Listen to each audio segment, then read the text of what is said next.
Vamos a arrancar con, ahí empezó a grabar, con la clase de Historia de la Electrocardiografía o Historia del Electrocardiógrafo. Ustedes saben que el electrocardiógrafo es el elemento o es el equipo o es el material que nosotros vamos a utilizar para nuestro trabajo diario, ¿sí? Que es básicamente el electrocardiograma. Bien, con respecto a la historia del electrocardiógrafo, ¿sí? Como nos comenta acá la diapositiva, me quería poner el punterito, el puntero láser. Bien, desde el siglo XVII, ¿sí? Se estudia lo que es la electricidad y los tejidos en humanos y animales. ¿Se acuerdan que yo les había comentado el tema este de que la actividad que uno ha hecho en el colegio, que algunos sí, otros no lo han hecho, que tiene que ver con las ancas de las ranas?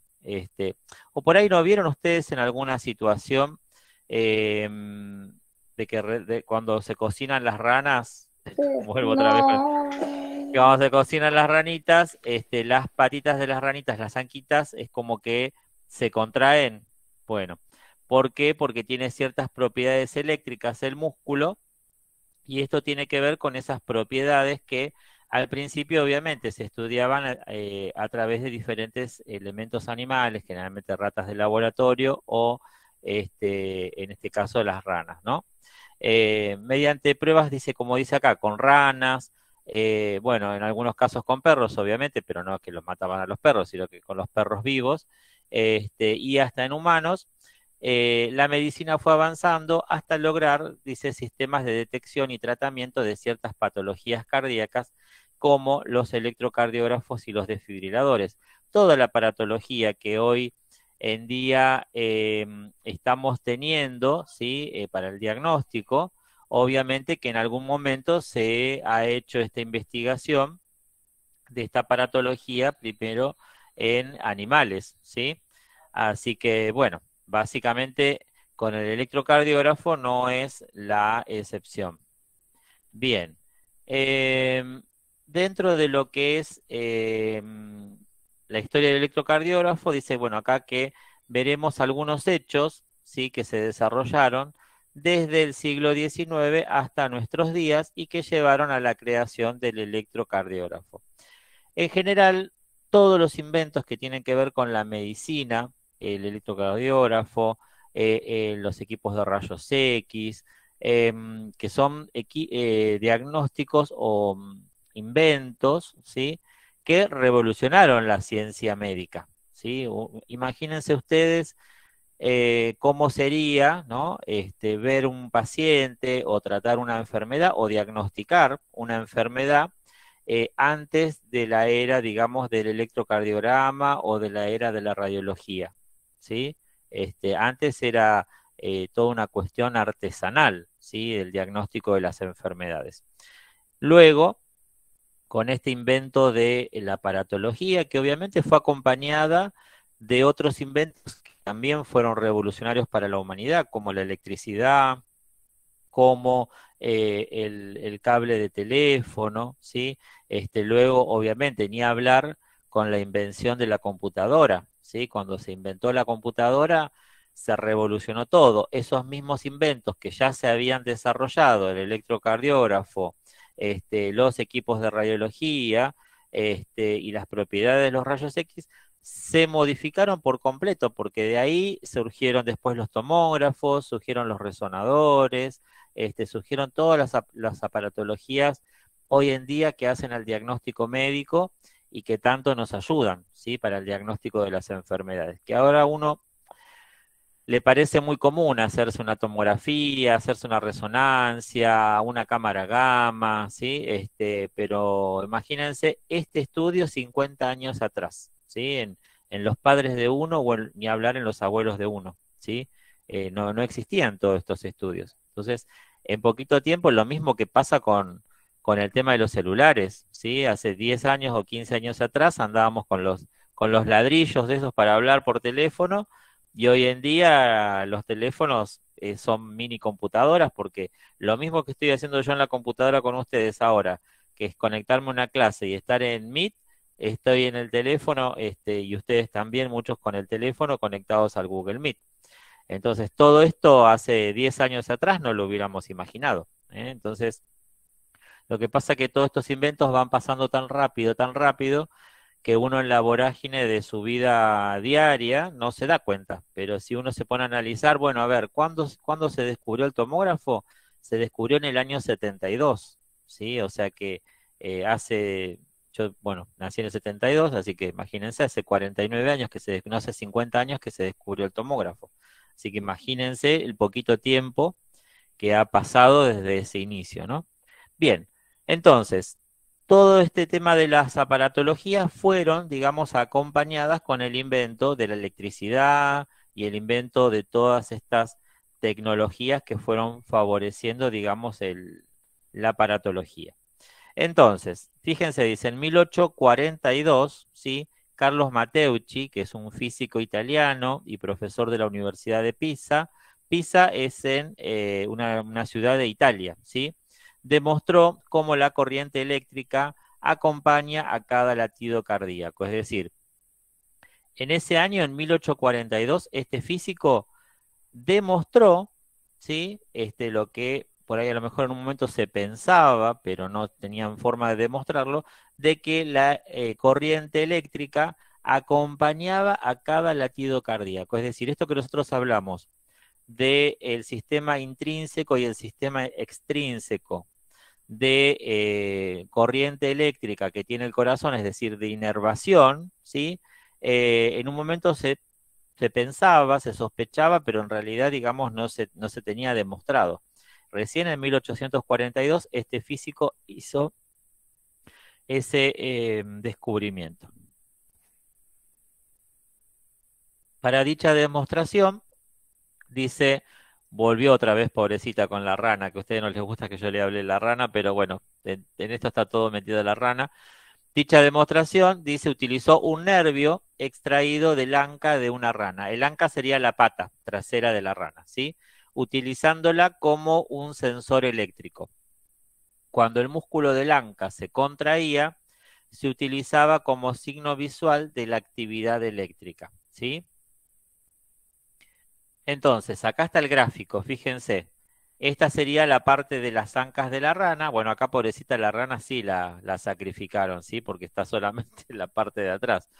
Entonces, está conectada esta rana, digamos, a la corriente eléctrica. Entonces, cada vez que se producía un estímulo eléctrico sobre el anca de la rana, digamos, generaba, digamos, una contracción muscular.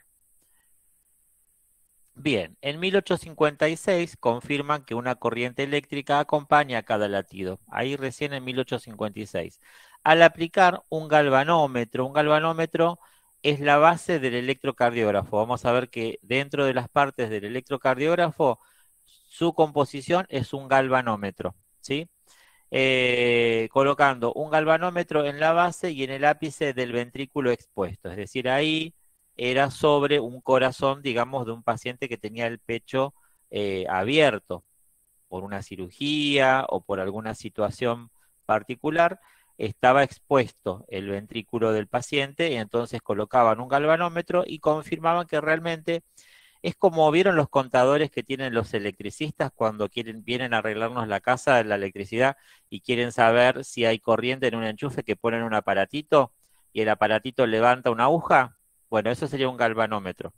Entonces, básicamente, eso es lo que conectaron en el ventrículo del paciente y demostraron de que realmente había una corriente eléctrica dentro de ese músculo. Bien, mediante una prueba idéntica a la que realizó Matteucci, ¿no? Dicha exposición estuvo a cargo de los anatomistas, bueno, Rudolf von Kersing y Heinrich Müller. Ambos pudieron demostrar, dice, una pequeña convulsión del músculo justo antes de la contracción ventricular y otra mucho más pequeña después de dicha contracción. Esas sacudidas son provocadas por las corrientes eléctricas que en el electrocardiograma figuran como los complejos QRS y la onda T, ¿sí? Que después la vamos a ver. Bien, bueno, este sería lo que es el galvanómetro, ¿sí? Es una agujita, ¿sí? Con un sensor eléctrico y esto hace que se mueva, digamos, la agujita de acuerdo a la corriente. Bien. En 1872, un ingeniero eléctrico llamado Alexander Muirhead dijo haber registrado un electrocardiograma, conectando alambres a la muñeca de un paciente, ¿sí? Esto que tenemos acá es un gráfico de cómo eran los primeros electrocardiógrafos, ¿sí? Podemos ver acá que básicamente no son transportables, obviamente, no son como los que tenemos hoy en día, que hoy en día inclusive hasta las tablets o los mismos celulares se pueden utilizar para hacer electrocardiogramas, ¿sí? Fíjense que ponían, digamos, un pie en un fuentón, con agua, en otro fuentón también con agua. Todo esto era como para generar, digamos, una despolarización y un giro, digamos, de la corriente eléctrica, ¿sí? Bien, en 1878 el fisiólogo británico John Burden Sanderson junto a Frederick Page, mediante el uso de un electrómetro capilar, registró la corriente eléctrica del corazón y demostró que contaba de dos fases, lo que nosotros denominamos el QRS y la onda T. Siempre todas estas investigaciones hasta ahora eran en ventrículos, ¿sí? En el ventrículo del corazón. Bien.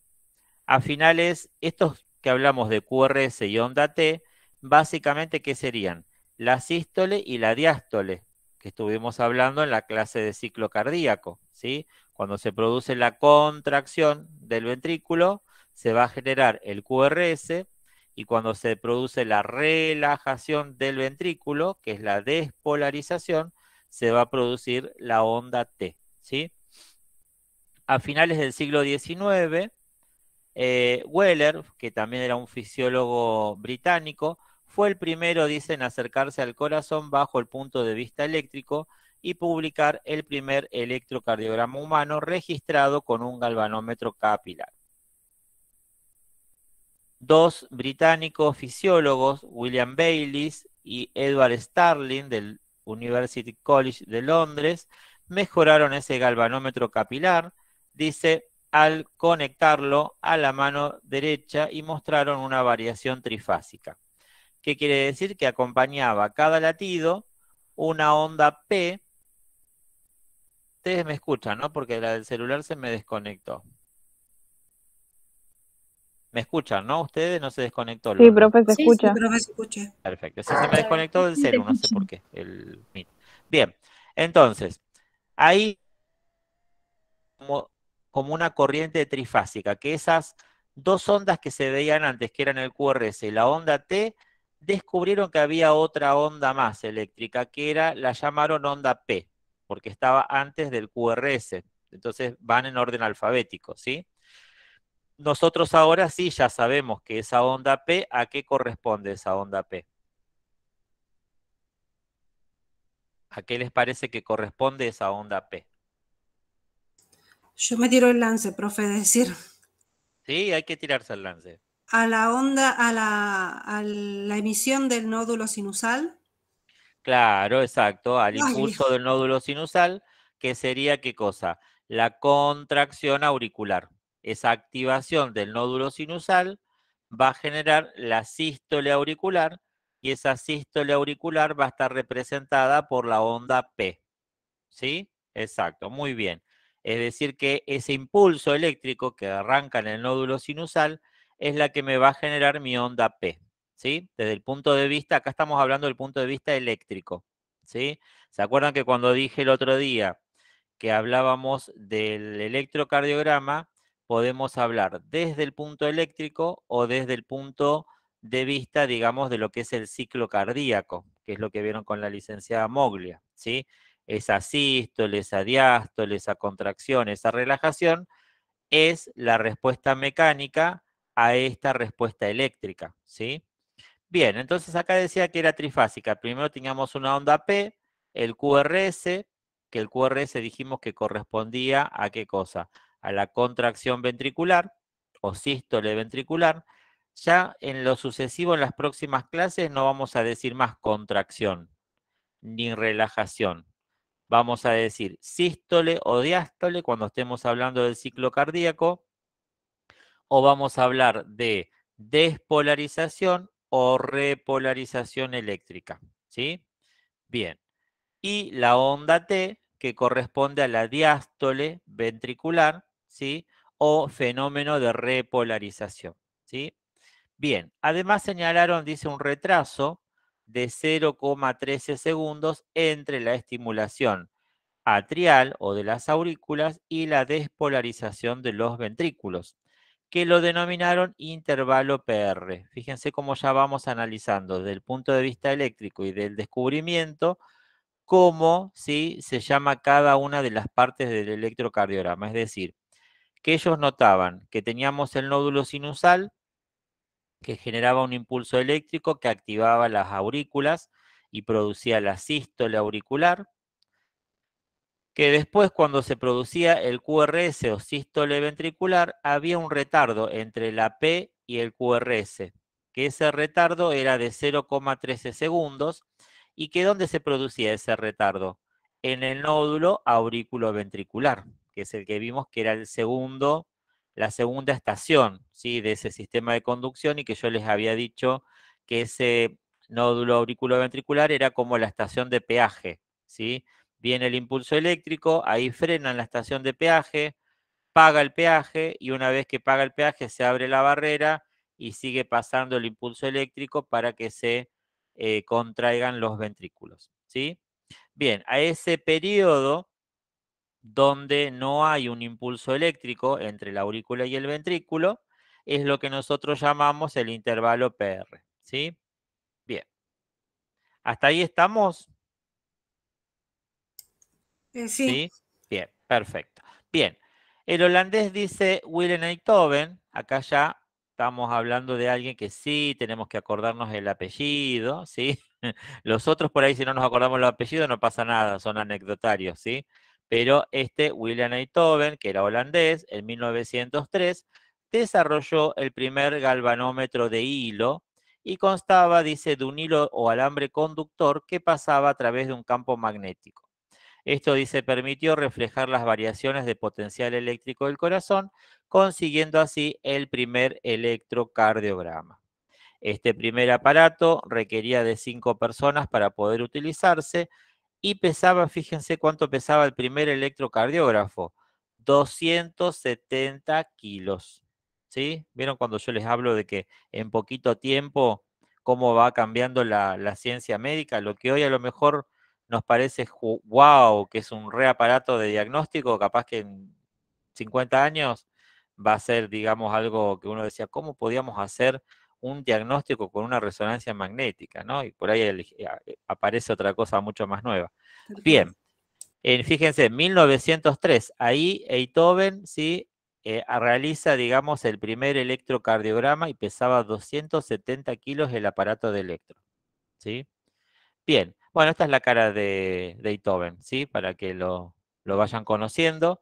En 1985, ¿sí? Esta es la fecha clave, ¿sí? Porque es la fecha donde se conmemora todos los años, ¿sí? En base a esa fecha, el aniversario de la electrocardiografía, ¿eh? Entonces, en 1895, Beethoven Wilhelm diferencia 5 ondas dentro del electrocardiograma que las denominó P, Q, R, S y T, utilizando, dice, un voltímetro mejorado. Bien, y este sería el electrocardiograma que analizó Beethoven, ¿sí? Hay toda una discusión de que se dice que aparentemente Beethoven le robó la idea a otro científico de esa época, ¿no? Y que parecería ser que era otro, en realidad el científico. Con lo de rayos pasa también algo parecido, ¿no? Hay como una cuestión que uno se lleva a los laureles, pero parece que la idea ya venía de otro lado y como que por ahí le puso la frutillita al postre y se llevó el premio, ¿no? Así que bueno, con el tema del electrocardiógrafo también, si bien Beethoven ganó un premio Nobel de medicina por el descubrimiento de los rayos X y de del electrocardiógrafo, y para nosotros es como el padre, ¿no?, de la electrocardiografía, pero bueno, se comenta de que en realidad, digamos, no fue el primero en descubrirlo, que aparentemente en Estados Unidos ya se había descubierto el electrocardiógrafo. Bien, esto es chismerío así de ciencia del año 1800. Bien, entonces, acá tenemos la onda P, que es la primera onda del electrocardiograma y que, como ya dijimos, corresponde desde el punto de vista del ciclo cardíaco a la sístole auricular, ¿sí? O desde el punto de vista eléctrico a la activación del nódulo sinusal, ¿sí? Después tenemos el QRS, que corresponde a la sístole ventricular, ¿sí?, o despolarización ventricular. Y después tenemos la onda T, que corresponde a lo que sería la repolarización ventricular o diástole ventricular. Bien, en 1901 Beethoven inventó un galvanómetro a cuerda utilizando un filamento fino de cuarzo que estaba revestido en plata para producir electrocardiogramas y publicar su primer artículo científico comunicando la experiencia con el nuevo galvanómetro y su utilidad. ¿Para qué? Para registrar los potenciales cardíacos.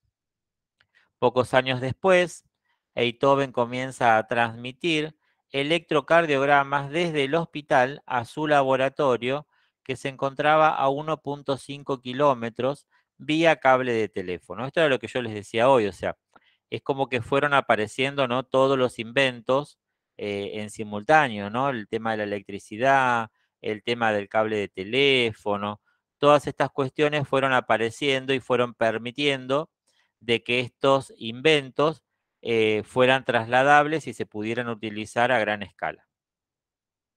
En 1906 publica el artículo que se llamaba Le Telecardiogram, ¿sí?, que obviamente está en francés esto, donde describió con detalles las aplicaciones clínicas del electrocardiograma, además de algunas características electrocardiográficas de varios desórdenes cardiovasculares. Ya acá empezó él a mencionar, de acuerdo a las características del registro, empezó a hacer diagnóstico de algunas patologías, como por ejemplo la hipertrofia ventricular, ¿sí?, la hipertrofia auricular derecha e izquierda. Empezó a señalar la onda U en ese momento por primera vez, ¿sí? ¿Se acuerdan que teníamos la P, QRS, onda T? Y después empezaron a describir la aparición de una onda que se llamaba U, ¿sí? Después vamos a ver de qué se trata esa onda U, por ahora nos quedamos con el nombre nada más, ¿sí? Las melladuras del QRS, las extrasístoles ventriculares, bigeminismos ventriculares, todo esto son arritmias que después vamos a ver, pero que ya en ese momento Beethoven las empezó a describir, no solamente el electro normal, sino que empezó a diagnosticar patologías a través del electro. Esta publicación fue la que estableció las bases para los futuros informes que se desarrollaron sobre los electrocardiogramas. La compañía Cambridge Scientific Instrument en Londres fabricó por primera vez la máquina de Beethoven. O sea, una vez que se descubrió y se armó y se patentó toda esta cuestión, después había que conseguir alguna empresa que se dedicara a decir, bueno, a ver, vamos a fabricar este aparato para poder vender y para poder ubicar en los diferentes hospitales, ¿sí? Así que, bueno, esta empresa de Londres es la que colaboró con Beethoven para la fabricación, digamos, de los equipos de electrocardiograma. Que acuérdense, en ese momento no eran equipos chiquititos, ¿sí? Era una sala prácticamente. En 1912, Beethoven describe un triángulo equilátero formado por sus derivaciones estándar, que sería 1, 2 y 3, que más adelante sería llamado el triángulo de Beethoven, ¿sí? Después vamos a ver de qué se trata este famoso triángulo de Beethoven, que es de donde nosotros hacemos las derivaciones del electrocardiograma. Este sería el triángulo de Beethoven, ¿sí? RA sería el brazo derecho, ¿sí? LA sería el brazo izquierdo, y LL sería el pie izquierdo. Entonces, esto lo que nos va a dar es el puntapié de donde se ponen las pinzas, ¿sí? Para generar las derivaciones de los miembros, ¿sí? Que dentro del electrocardiógrafo, las primeras tres derivaciones son D1, D2 y D3, ¿sí? Bien. Igual lo vamos a ver eso todo en una clase completa como para ir analizando. Fíjense, este triángulo de Einthoven, ¿sí? Nos muestra cómo la derivación de 1, que es la que es entre el brazo derecho y el brazo izquierdo, nos muestra el corazón, ¿sí? Desde arriba. Yo estoy mirando el corazón desde la parte superior, ¿sí? Como de 2 me está mostrando el corazón desde el lado derecho, ¿sí? Y como D3 me está mostrando el corazón desde el lado izquierdo. Y si yo lo miro desde esta punta de acá abajo, lo voy a estar mirando desde los pies, ¿sí? Después vamos a ver todo eso. Eso es un poco la explicación de por qué yo puedo saber en un electrocardiograma cuando tiene un infarto a qué cara del corazón corresponde, ¿sí? En 1920, Harold Pardee publicó el primer electrocardiograma de un infarto agudo de miocardio y describiendo la onda T como alta, que comienza en un punto bien alto del descenso de la onda R. Después vamos a ver que esas alteraciones de la onda T son patognomónicas de los infartos agudos de miocardio. Pero ahí ya en 1920 empezaron a describir, ¿sí? Las patologías de infarto dentro de los electrocardiogramas.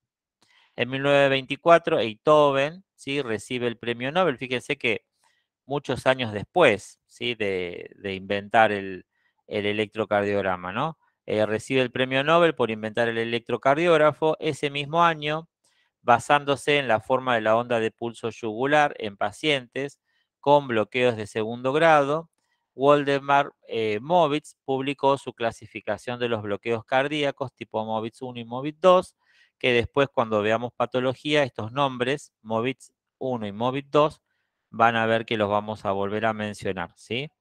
Porque Movitz lo que hizo fue clasificar esos bloqueos cardíacos.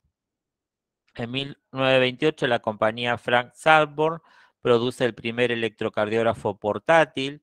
Este electrocardiógrafo portátil pesaba 25 kilos. Ya era una cosa, imagínense que era bastante pesado para salir a hacer electro con el aparato, pero a los 270 kilos que tenía el primero que descubrió, que armó Einthoven, a 25 kilos ya lo habían ayornado bastante al aparato de electro, ¿sí? Y funcionaba con una batería de automóvil de 6 voltios, o sea, con esas baterías grandotas que tenían los autos de antes, ¿sí? En 1949, un médico llamado Holter, ¿sí? Norman Holter, que ese sí les va a sonar el apellido, desarrolló una especie de mochila que pesaba unos 37 kilos, con la que se podía registrar el electrocardiograma de quien lo portaba y transmitir una señal. La que más adelante sería conocido este estudio como monitoreo Holter, obviamente con un tamaño reducido, ¿sí? En el que se combinaría la grabación en primer momento en cintas, había como unas cintas de cassette, pero un poco más grandes. Luego se empezaron a achicar los aparatitos y se grababan en cintas de cassette los normales. Después hubo algunos aparatos de Holter que se hacían en las cintas de cassette chiquititas, vieron como las de eh, los, este, las radios de los periodistas, los grabadores de periodistas, que son Sí. con unos cassettes. Bueno, existían algunas, o sea, la idea siempre era reducir el tamaño del aparato ese que captaba la señal para que el paciente pudiera hacer una vida relativamente normal con el aparato conectado. Hoy en día, los aparatos de Holter tienen las memorias de la cámara de foto, o otras tienen una memoria mucho más chiquita, que no pesan absolutamente nada. Los aparatitos de Holter de ahora, ni se da cuenta el paciente que los tiene puestos, salvo por los cables que tiene que llevar pegado, pero si no el aparatito es como si fuera un pequeño Walkman que tiene colgado en el costadito, ¿sí? Todo eso fue cambiando, obviamente, ¿no? Em, Bien. Bueno, acá tenemos los electrocardiógrafos actuales. Obviamente que estos son aparatos de electrocardiografía donde tienen todos los elementos con pantalla digital. En este que está acá, que es un Cardiotécnica, de los más nuevitos, nos muestra en la pantalla todas las derivaciones en simultáneo, o sea, las 12 derivaciones en simultáneo. Este otro equipo de acá es de 3 canales, porque nos muestra 3 líneas del electrocardiograma, pero en la pantalla nos aparece un solo canal, ¿sí? También es bastante moderno, este es uno de los más comunes, y hay equipos hoy en día de electrocardiograma que básicamente son como si fueran una tablet, donde uno conecta, digamos, el cable paciente, que se llama, hacia el paciente, y el aparatito, que es una tablet digital, registra todo el electrocardiograma y lo envía por Bluetooth, por ejemplo, a una impresora Bluetooth o alguna computadora para almacenarlo y después mandarlo a imprimir, ¿sí? En este caso, estos aparatos tienen su registro, es decir, su papel de registro, ¿eh? Tienen un rollo adentro con papel, es un papel termosensible donde sale el electrocardiograma. Pero los que son tipo celular o tipo tablet no tienen, digamos, el papel para registrar. Entonces, uno puede hacer el electro y mandarlo vía Bluetooth o vía Wi-Fi a una impresora y imprimirlo directamente en un papel de impresora común. Bien, bueno, y ahí hemos finalizado con esta clase de historia de la electrocardiografía. Vamos a finalizar ahí la grabación, así detenemos la grabación.